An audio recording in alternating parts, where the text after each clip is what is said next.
Olá, aqui mais um podcast, Imagem e Credibilidade, episódio número 5. Eu, Alexandre Jardim, você? Rodolfo Lago. E direto do Maranhão? Estevam Damasio. Ah, muito bem. Estamos aqui reunidos então, como gostamos de fazer, para bater um papo com vocês, uma hora do cafezinho, como a gente brinca e fazíamos lá na casa do Rodolfo, para trazer um pouco da análise do que acontece em Brasília, um bate-papo que trata também de bastidores, algumas fofocas do poder, enfim, falar com vocês o que a gente sempre fez entre nós. E hoje, estranhamente, nesse deserto central do Brasil, a capital federal começou com um clima de muita chuva e um friozinho, que contrasta com o clima quente nos corredores do poder. Não é isso, Rodolfo? É isso, Alexandre. Realmente, ali na Praça dos Três Poderes, o calor tá forte, o calor tá grande, o clima tá bem quente, tanto no Palácio do Planalto, quanto no Congresso Nacional, quanto na Suprema Corte, com confusões acontecendo ali em todos os lugares. Lembrando a vocês que no Palácio do Planalto, a partir de, pode-se dizer ontem, o nascimento do partido do presidente da República, o Aliança? Aliança pelo Brasil. Aliança pelo Brasil começa a dar as caras. Ainda não é um partido, porque precisa ainda cumprir as determinações legais para existir, mas já foi iniciado o processo. No Congresso Nacional, a votação sobre a volta da segunda instância, que pode ou não colocar de volta na cadeia muitos nomes conhecidos do país. E na Suprema Corte, o recuo do ministro e também presidente da Corte Suprema, Dias Toffoli, depois de ter sido criticado duramente em todo o país. E vamos começar por aí, Rodolfo. Vamos lá, né? A coisa ali ficou, de fato, muito confusa, Alexandre. O Toffoli deu, no início do julgamento, a respeito dessa questão, né? A possibilidade do uso ou não dos recursos de dados sigilosos financeiros da Receita, de órgãos como a Receita, como o COAF, né? Ele deu um voto que durou 4 horas no início do julgamento e que ninguém entendeu direito. Né? As pessoas brincaram que o Toffoli deu um voto em tofolês, porque ninguém conseguiu entender muito bem. Ele tentou fazer uma modulação que não ficou muito clara, que é só para a gente lembrar, né, o que aconteceu. A defesa do senador Flávio Bolsonaro entrou com um pedido no sentido de que os dados do COAF que ensejaram lá aquela investigação a respeito do uso... COAF, eu te interrompo só porque o COAF a gente se acostumou a chamar... Mudou de nome. Porque nos agora últimos se chama 20 anos, UIF, exatamente, foi COAF, mas agora é Unidade de Inteligência Financeira. Unidade de Inteligência Financeira, UIF, é bem lembrado. A gente acostumou a chamar de COAF, mas agora ele mudou de nome. Mas, enfim, o antigo COAF, agora o IFE, fez um levantamento de dados dos gabinetes da Câmara, da Assembleia Legislativa do Rio de Janeiro. O senador Flávio Bolsonaro era deputado estadual lá e levantou-se lá o que eles chamam de movimentações atípicas. Para vocês lembrarem o que se chama vulgarmente rachadinha. É isso. A investigação mostrava que poderia haver no gabinete esse esquema de rachadinha, que é o deputado ficar com a parte do dinheiro do salário dos funcionários e tal. Começou-se essa investigação, a defesa entrou com uma liminar dizendo que aquilo estava usando dados sigilosos, dados pessoais financeiros do Flávio Bolsonaro. O Toffoli deu uma liminar que mandou suspender todas as investigações no país que usavam esse tipo de dados. Eram mais de 900 investigações que ficaram suspensas.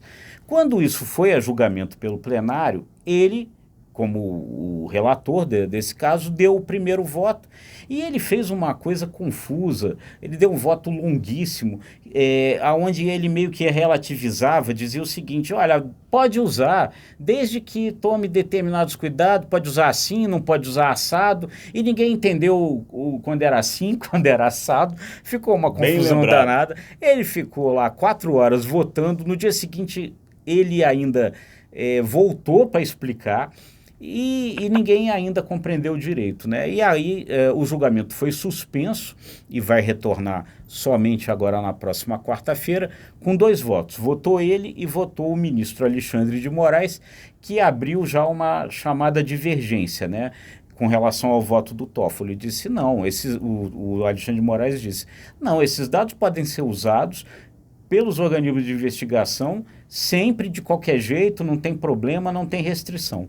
E agora a gente precisa saber como é que os outros ministros vão votar. Vamos ouvir o Estevão. Diga, Estevão. Eu acho que nesse quesito aí do acesso a dados sigilosos, é só ter responsabilidade, né? Se um procurador ou grupo de procuradores que está imbuído de fazer uma investigação necessitar de dados da área de inteligência, da Receita Federal, enfim, ele tem que cadastrar uma senha para que, se der um problema lá na frente, né, todo esse processo possa ser resgatado. Quem acessou, o horário em que esses dados foram acessados e por que o determinado procurador precisou desses dados. Então, nós estamos complicando algo que deveria ser simples. E gostaria de jogar também na nossa mesa aqui de debate e de bate-papo, todos esses votos polêmicos, confusos, enfim, toda essa crise que hoje envolve a mais alta corte do país, na minha visão, decorre do que a gente pode chamar de politização do Supremo ou espetacularização das sessões do Supremo Tribunal Federal. Sem dúvida. Mas uma coisa que me chama a atenção, e até porque é um pouco do que Imagem e Credibilidade faz, a gente tem um trabalho também de gerenciamento de crises, e a crise se instalou no Supremo Tribunal Federal, ou seja, uma clara crise de reputação pública, né? Rodolfo, eu acho que, não sei se a palavra correta seria isso, mas para mim demonstrou um recuo, uma pisada no freio forte do Toffoli. Não tenha dúvida, né? E aí, o que o Estevão falou é um negócio muito importante, Alexandre. O que acontece com essas situações é que você vai criando um clima, um problema que é grave na justiça, que é o que se chama de insegurança jurídica. Quer dizer, é você não ter clareza, por causa desses avanços recuos, de qual é a posição jurídica. Isso é uma festa para qualquer advogado, né? Os advogados enriquecem, ficam milionários, porque eles ficam cada vez mais importantes, porque você não sabe, enfim, o que vale, o que não vale, uma hora vale, outra hora não vale, né? A prisão em segunda instância, que é um outro tema que está em discussão, só para a gente ter um exemplo, o Supremo já votou, já julgou isso 4 vezes, com posições diferentes, uma hora pode, outra hora não pode, e é a mesma coisa agora com relação a esse tipo de dados, né, que está esse julgamento em curso. Isso se chama insegurança jurídica, e o Supremo existe, ao contrário, para dar a segurança jurídica, porque ele é a última instância. Eu chamo a atenção e chamo o Estevão também para essa conversa, no seguinte sentido, Estevão. Você disse que o Supremo está se politizando, e é corretíssima a sua colocação. Ao mesmo tempo, o Supremo diz que ele está completamente imune à opinião pública. Mas o que o Rodolfo acabou de dizer, e o que você disse anteriormente, é justamente o contrário. Quando o Supremo mostra que ele toma uma posição num dia, ele é atacado na rua, ou é criticado na mídia, e ele retoma outra posição, ele está sendo, sim, colocado sob a égide, ou pelo menos a influência da mídia ou da opinião pública, ou não? Claro, é a prova cabal de que, ao contrário dessa ideia de que está imune, né? Ele não está imune, portanto que ele sente essas pressões e muda, né, Estevão? Desde que começou a haver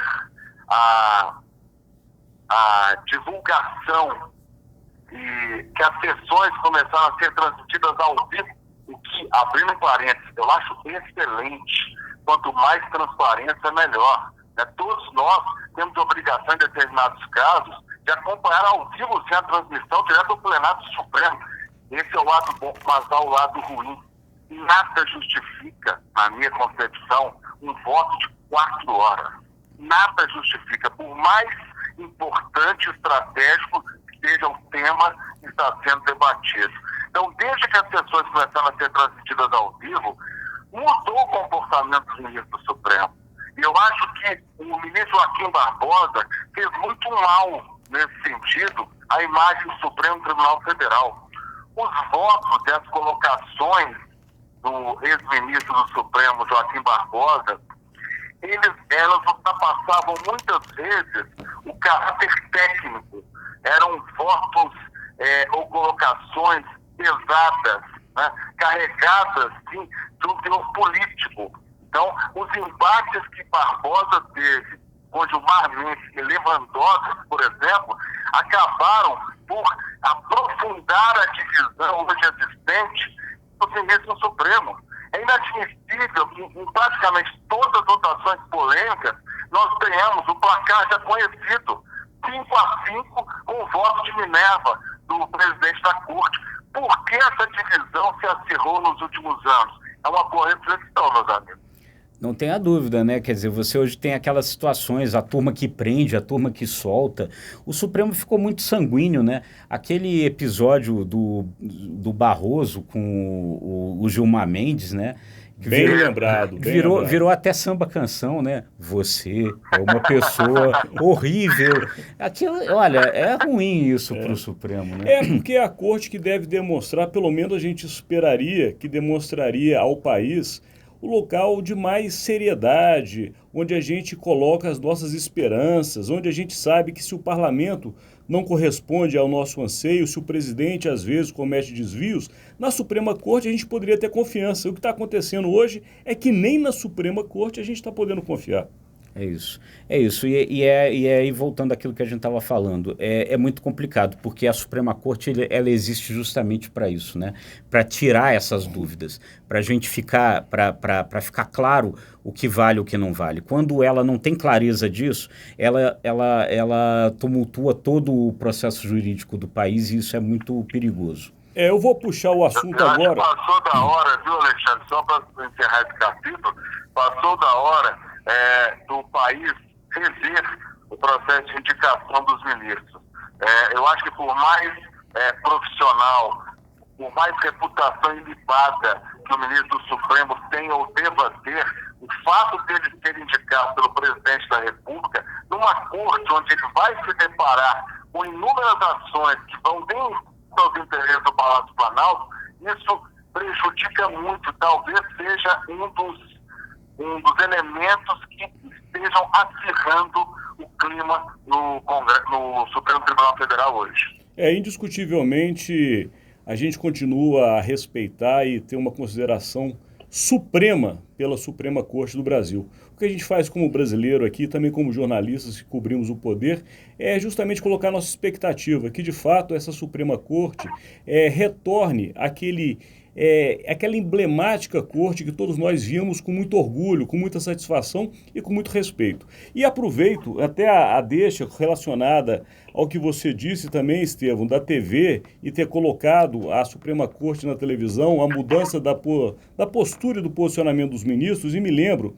em 1995, se não me engano, 96, quando o Senado também tomou a decisão através do jornalista que na época era o diretor de comunicação da casa, o Fernando César Mesquita, de passar a transmitir pela TV as sessões plenárias, que o Senado mudou. Eu lembro, na época eu era repórter, cobri o Senado, e teve uma mudança clara para quem estava ali na cobertura, como os senadores mudaram a forma de se posicionarem. Eles eram um tipo de senador, com a televisão passaram a ser outro tipo de senador. Portanto, a televisão acaba realmente colocando todo mundo às vistas. E aí, realmente, o cuidado deve ser ainda maior, né? Deve ser justamente não a preocupação apenas com o voto em si, que deve ser muito importante, mas a preocupação também como é visto. E hoje a Suprema Corte não está sendo bem vista. Claro, isso não pode virar, né, um programa de auditório, né? Perfeito. Então, já que nós atravessamos a rua e fomos para o Senado, vamos aproveitar e falar um pouquinho daquela casa e também da casa que faz parte, que é a Câmara dos Deputados. A gente está aí com um assunto que também está esquentando os corredores, que é justamente a volta ou a possibilidade de retorno da prisão em segunda instância. Estevão, você acompanhou essa semana as votações lá na Câmara e também no Senado? A Comissão de Constituição e Justiça da Câmara aprovou, né? Já era prevista essa aprovação, Mas como se trata de uma PEC, uma proposta de emenda constitucional, então esse trâmite é muito longo, né? São necessárias 2 votações no plenário da Câmara, depois outras 2 no plenário do Senado, ambas com quórum qualificado, ou seja, um mínimo de 308 votos na Câmara dos 513 votos. Particularmente, acho que essa proposta de emenda constitucional vai demandar muito tempo para ser aprovada. Bem lembrado. Eu gostaria mais num projeto de lei que poderia modificar isso com um esforço menor, digamos assim, das entidades que estão pressionando os próprios parlamentares. O problema é que nós vimos também essa semana que o Davi Alcolumbre do Senado, que agora virou uma disputa, né? Há uma proposta tramitando na Câmara e outra no Senado. Qual casa vai resgatar, se é que vai resgatar, essa prisão em segunda instância, atendendo aos anseios de boa parte da população brasileira?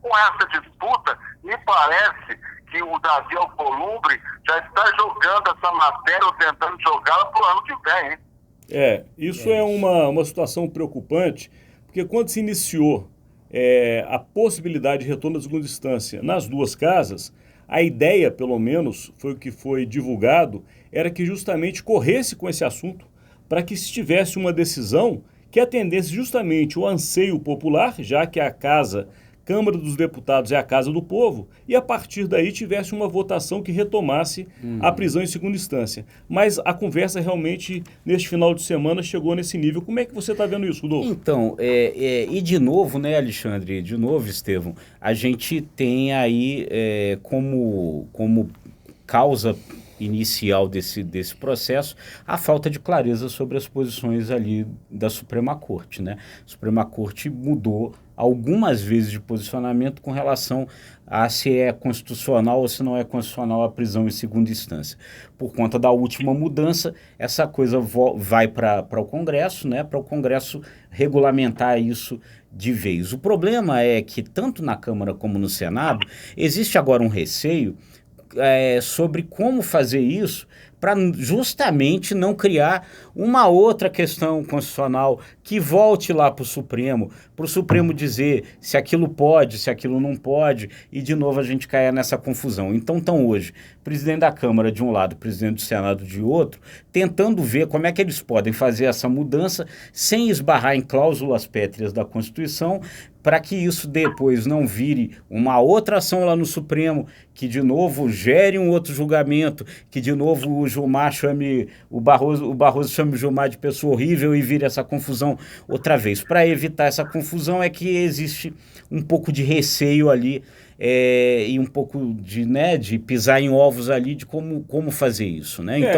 Então fica ali Câmara e Senado ali meio que disputando também isso e tentando ao mesmo tempo descobrir um jeito de fazer a coisa sem gerar questionamentos jurídicos. Bem lembrado, né, Rodolfo e Estevão. Agora eu quero colocar uma necessidade que a gente vê, principalmente por parte da população, que é uma decisão.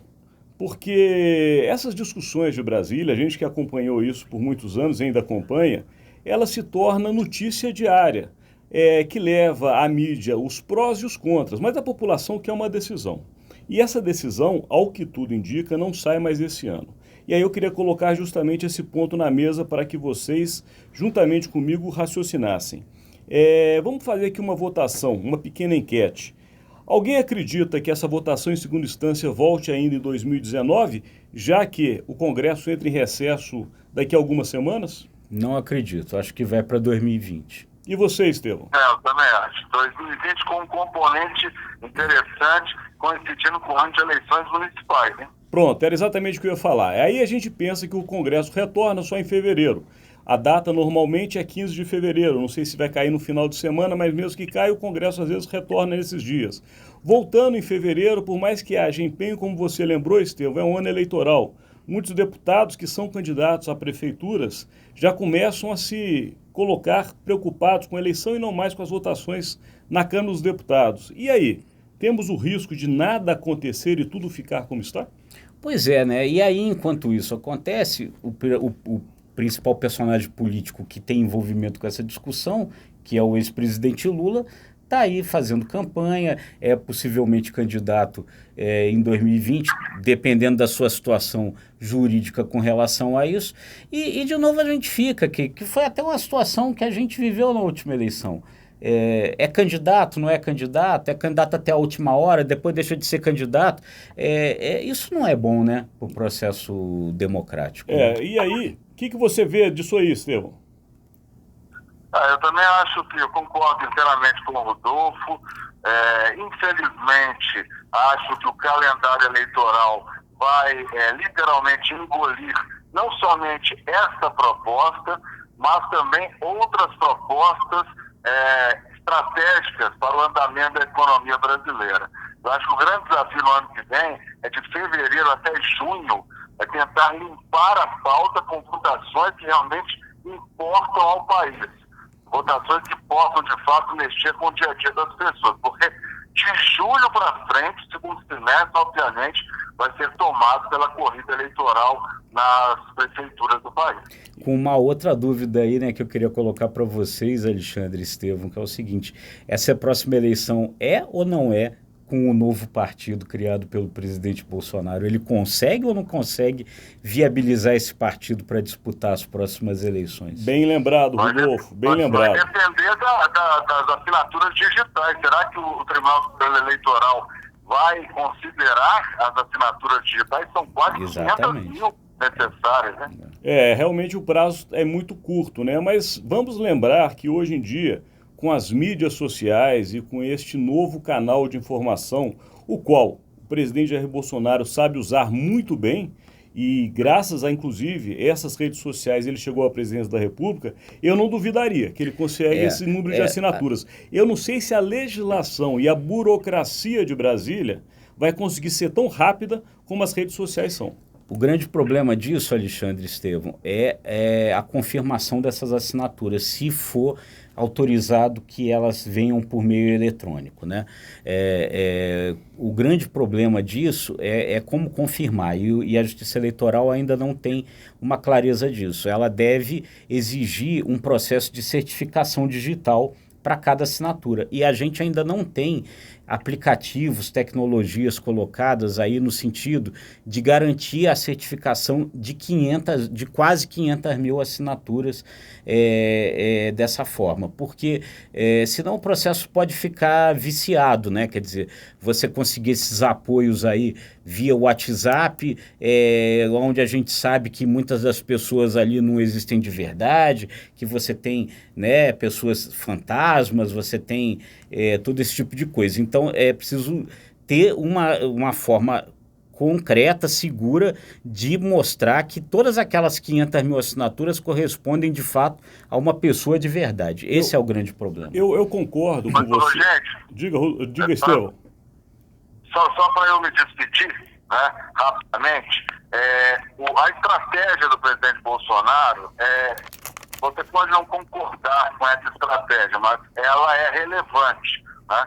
Primeiro, ao criar essa nova legenda Aliança pelo Brasil, ele tenta se desistir ou se afastar de qualquer mácula que atingiu o PSL.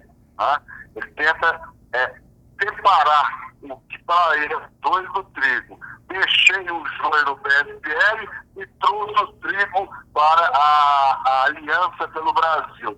E tenta, caso consiga perpassar ou vencer esses obstáculos burocráticos que a própria Justiça Eleitoral impõe, trazer algo novo para o pleito eleitoral do ano que vem. Né? Esse é um novo partido com novas ideias. Esse é o discurso, a estratégia de Bolsonaro. Se vai colar, eu não sei. Agora, que ele tenta dar um tiro certeiro, escolhendo o número 38 para a nova legenda, para os seguidores dele, eu acho que ele pode acertar no alvo. Para os adversários, obviamente que não. Estevão, a gente agradece a sua participação.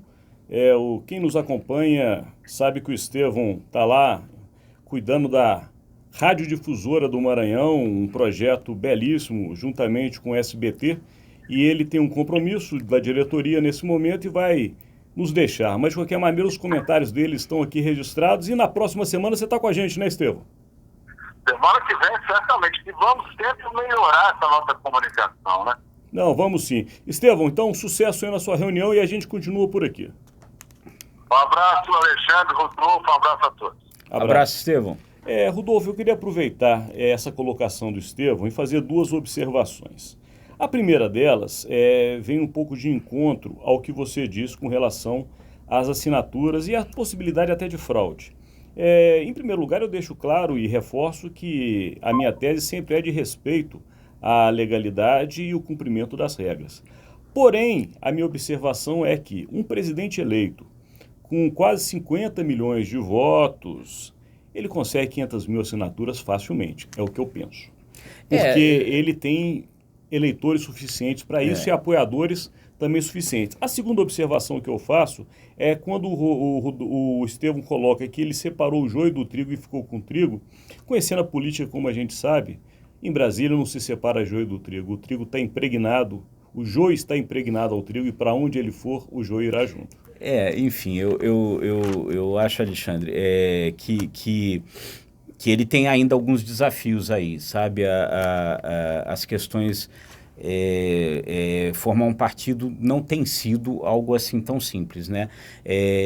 A gente deve lembrar que quando a Marina Silva criou a rede, ela vinha de uma eleição onde ela tinha se colocado, se eu não me engano, em terceiro lugar, ela criou a rede, ela não conseguiu ter a rede na eleição seguinte ainda.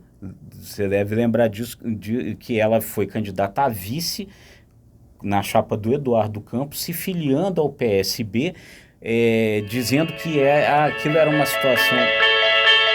Os telefones tocam, faz questões parte. Essas questões acontecem, a vida é assim. Mas, Rodolfo, mas enfim, ela não conseguiu criar esse partido a tempo de disputar a outra eleição. Provisoriamente ela entrou no PSB e a rede foi criada só depois porque houve um problema na coleta dessas assinaturas para a rede, né? Em outro processo de formação de partido, quando se formou o Solidariedade, houve denúncia de fraude com assinaturas e não eram nem assinaturas digitais. Então existe ainda... É um desafio. Eu acho que é um desafio que dá para ser colocado, mas o prazo é curto, porque para o partido disputar a próxima eleição, ele tem que conseguir essas assinaturas e ficar oficializado até abril do ano que vem. Esse é o prazo final. Rodolfo, vamos segurar esse assunto porque já vai ser o nosso início do próximo podcast. Pronto, a gente fala desses desafios mais... episódio 6, até porque... Esse assunto ainda vai durar um bom tempo e a gente vai acompanhá-lo bem de perto. E vamos levar para vocês tudo que a gente sabe, principalmente o que vocês não sabem e que a gente sempre procura saber para lhe informar.